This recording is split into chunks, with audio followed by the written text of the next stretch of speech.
So how many of you think that Agile is a big problem for estimation? It's difficult to estimate project if you are following Agile development. Few only, I thought that majority will believe that Agile is a useless concept because we cannot do a fixed price contract using Agile. Don't you believe that? A lot of time when I go for a training, they say, how can we do a fixed price, fixed cost project with a concept like Agile? Okay. So how do you estimate? How many of you use function point estimation? Never worked. Okay. So how many of you use work breakdown structure based estimate? Okay. So you use work breakdown structure based estimate, and in that you put your expert judgment. So many estimation happens to there only. So you try to divide the work into activities. Yeah. So why can't we do it in Agile? Because we don't know the scope. So if you don't know the scope well, or he says that it's not good to know the scope well, because we want to believe and deliver the minimum viable product, and we don't know next month which would be the viable functionality we would be working on. So it's better not to elaborate something which we are not sure of. Why to waste time? And that is the use case of Agile, where we say adaptive environment. And adaptation is the only key for success, not the forecasting. If you are working in a predictive environment, then you don't need Agile. So, any estimation, you always work with this figure. Heard of cone of uncertainty? So, cone of uncertainty talks about that if we are somewhere here, irrespective of methodology we use, our estimation will be in a bigger variance range. If we estimate something, it can vary from plus minus 100% or 75% or 100% depending upon which organization or which type of industry you are in. But as you go deeper into the project life cycle, if PMI says PMBOK, here you do a rough order of magnitude estimate, and as you get inside, you do a definitive estimate. And you need to know the scope well, baseline the scope, identify activities, allocate resources, then only you can do a definitive estimate. So in Agile also, we says that we start something from here, and then we elaborate it or take an adaptation. And by this time, we would be able to do a definitive estimate. Now, I need a WBS input for this particular user story. How many days of work do you think that a job seeker want to search a job for a job site portal, such kind of development will take? Any guess? Expert judgment based estimate. How many days this work should take? Where you want to search based on location, company, Naukri.com kind of features you can think of, but only limited search functionality, location, company and keywords. That's it. So you need to develop a search with these three keywords to find a suitable job. How many days of work it can take? 1 day. Good. Any other input? I am talking about the complete development. Talking to the product owner, capturing the requirement and shipping it to the customer. 5 days. 5 days. 10 days. 6 to 8 weeks. 6 to 8 weeks. So this is how the estimation varies. Second problem. So if I says, tell me out of these three stories, which one is the most complex one? Which one will take the maximum time, A, B, C, and which one will take the least amount of time? So I give us 30 seconds to read this. The first story is talking about searching, the same one. Second one is just updating the profile. And third one is, as a job seeker, I want to log on. So just a login screen. Login screen where you assume that customer authentication and the profile is already created. You just want to log in. So how many of you believe out of these A is the most complex one? So we get good number of votes for A for complex. Okay. How many of you believe B is the most complex one? Less votes than A. Okay. C is the most complex one. No vote. So we need to have a discussion between A and B if you want to discuss about it. But looking at the majority, if I say A is the most complex one, which one is the simplest? C is the winner. So C is the simplest one. So the point here is, it's easier to rank the work into hard, easy, average. We can have a buckets. So agile estimation is all about those bucketization only. V says that we create some buckets and we number those buckets rather than using days, because days the conversion may take hours or maybe days. 1 and 6 weeks is big difference, so it will take good amount of time to converge to it, but ranking can get converged soon. And this is how the agile estimations are done. We says relative ranking. So how many of you are aware of story point based estimation? Okay, good number of people. So most of you should spread on various tables and help the other team to do an estimation when we are playing the game. So please don't sit on one table if you are all aware of. Just try to spread and help us in playing it. So somebody want to talk about a story point estimate? In their language, what is it? Basically, breaking down the development of activities into smaller stories and then estimating on those small points, irrespective of what conclusively they will add to the final estimation. So we basically we are trying to focus on a small piece of information. Okay, so we decompose the work. So what is that? One thing is we do a decomposition, but that we have been doing traditionally also. But we decompose and then we estimate. Estimate in hours, or how do we estimate? We give a point to each one of them, and each point has got an hour, and then sum it up and do it. Okay, so we give up points. So for example, here we have a ABC, we give them a points. Can we calculate the hours on the, so if we have a points, if I say that A is 10, B is say 8, for example, and C is 2. So I get 10 plus 8 plus 2, 20 is the size of my, this slide work. But where are the hours?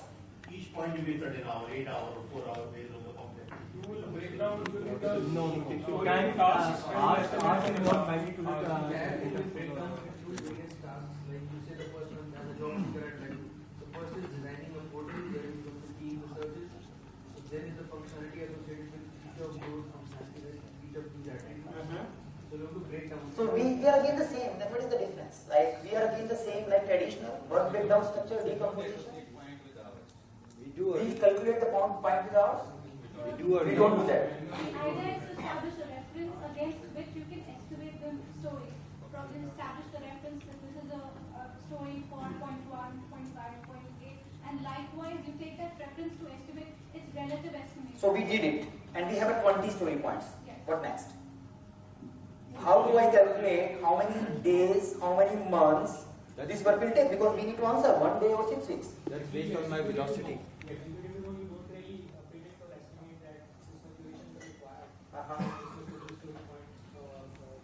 Network.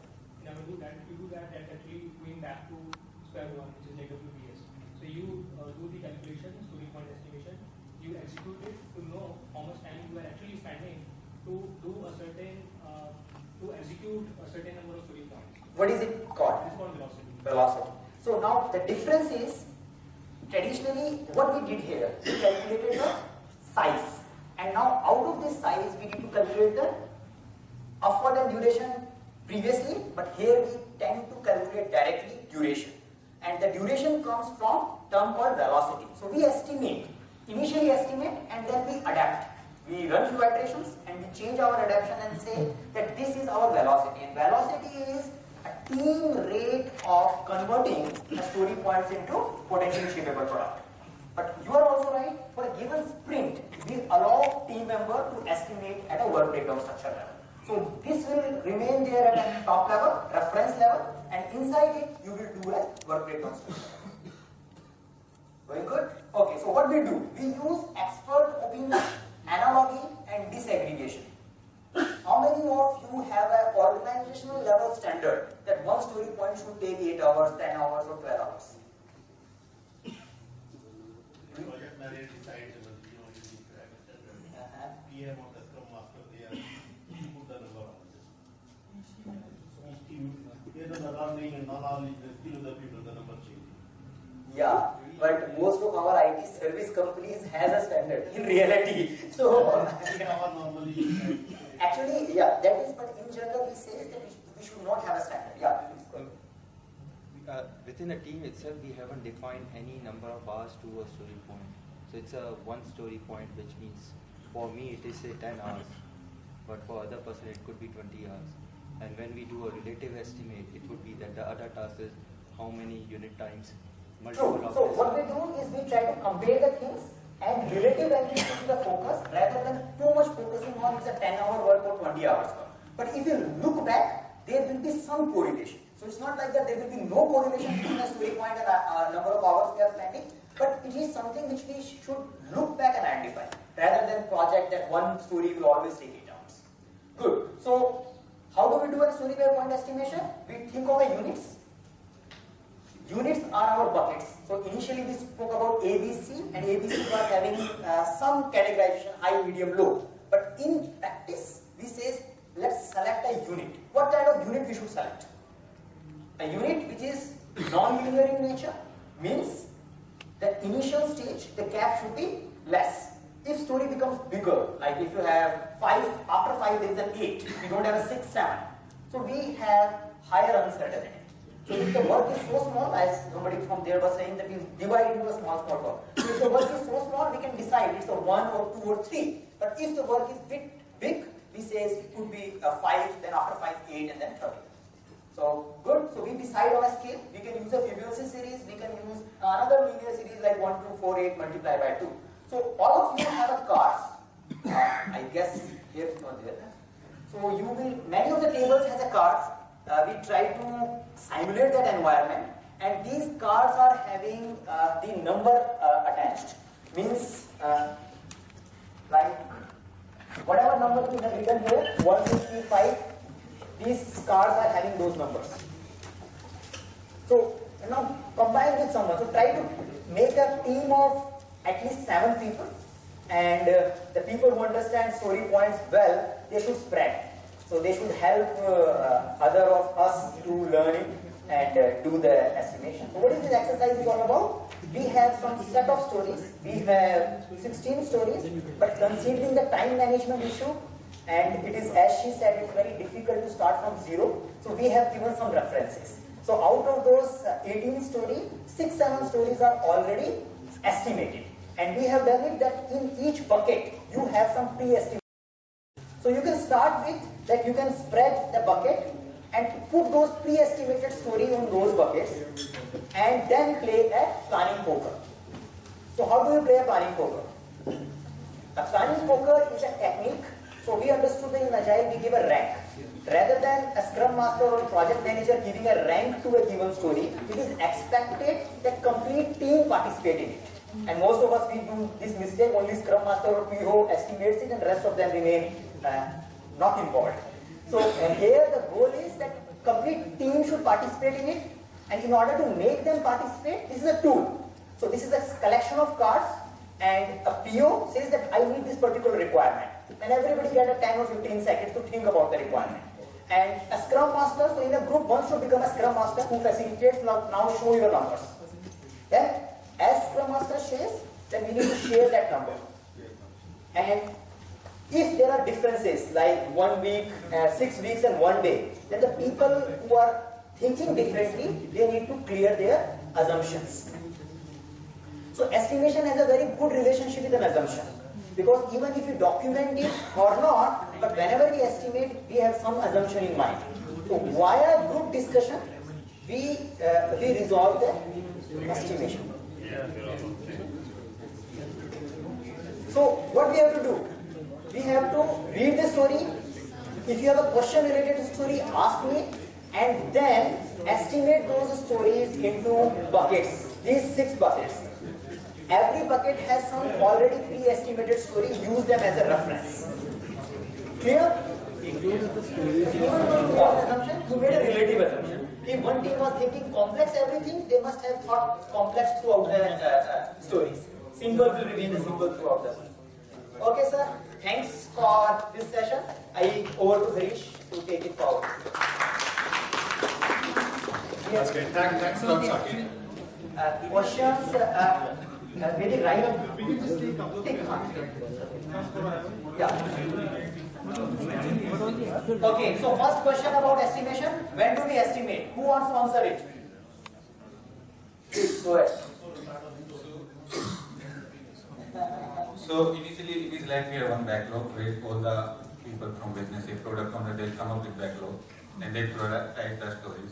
The high priority story they take, and before we start development, before that we'll estimate them. So before we start our sprint, every story that we are working on in that sprint should be estimated. Okay, so thank you. We should estimate at multiple points as he mentioned it. So initially at an iteration 0, sprint 0, we estimate the size of it. But again, we are adaptive. We keep splitting the epics into a sprint ready stories. We keep getting new stories in between. So we also incrementally estimate, and in a Scrum we use a term called backlog refinement / earlier term was backlog grooming. So that is where we keep estimating the incoming stories. And there is another level of estimation, which is sprint estimation. For a sprint, we break into an activities and do an estimation. Remaining, I think we can get into details. Actually using the relative estimation for sprint backlog as well? Not required. Sprint backlog should be more focused towards activities. So you talk about where the reusability is, which form is already developed like your case. So if you already have a reusable code, if you have 50% done story from a previous iteration, so while doing a sprint estimation, you need to take all that this is done 50%. Now I only have to work on remaining 50%. Yes, ma'am. Something you always have to deal with is the code, the change required is very small, but the volume is very large. So the complexity is not very high. It's a simple thing, but it has to be done on a large volume. So we find a lot of a lot of people estimate it differently because we don't know how to go about it. It might be simple change, it might be one story point, but because of the volume, we sometimes have to think about estimating it before we actually. True. So this kind of a practical problems will come. And again, he says that the goal of estimation is not a perfection. So there will be some errors. And what best we can estimate is a group. So we have a group of individuals who are doing an expert judgment, and whatever call the group takes, that's the best possible call can be taken at that point. And we remain open for the change. I would recommend that if you are facing this kind of problems, there could be a technical debt related issues. So you may be having a big technical debt, that's why the changes are taking that much time. So you may have a separate product backlog item, which is not a feature or a story-based product backlog item, to remove those kind of issues. Because usually when you have a technical debt, that's why the adaptation takes time.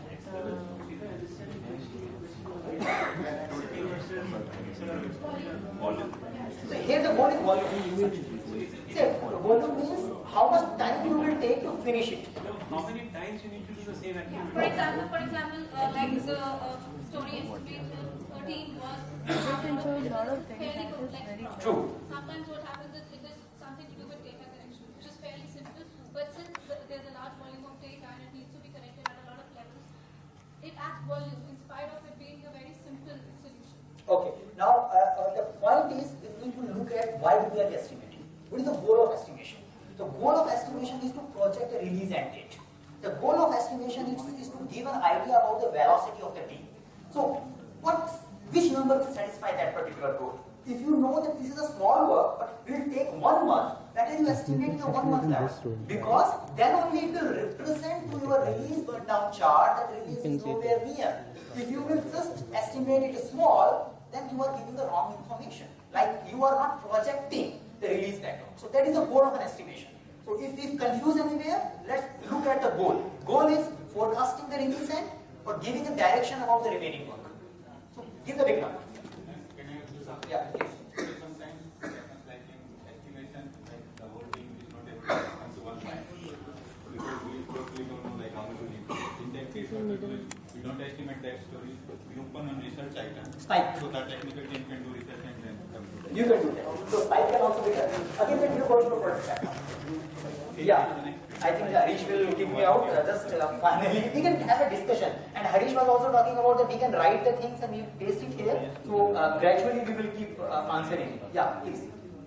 So far we've done the estimation for all the functions. Non-function requirement estimation. Yeah. See, it's a very tricky thing for estimating them and doing them. And so, in general, we say user stories are our XP concepts which talk about features which are adding value to the end user. But we also have product backlog, and good product backlog is a characteristic called deep. It should be detailed appropriately, estimated, and emergent and prioritized. So all product backlog items, be it non-functional, should have an estimate number. And how do we do it?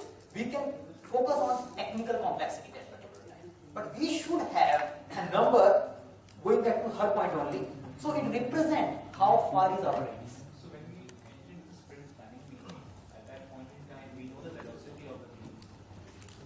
We should also have both the functional and non-functional tasks taken up together and then arrive at what we can achieve in our sprint. True. That is how you will identify your capacities. So rest of the questions, you just write it and paste it here, and in between you will take that query, and I am available. So We can take questions offline. Yeah. Thank you so much, Sakesh.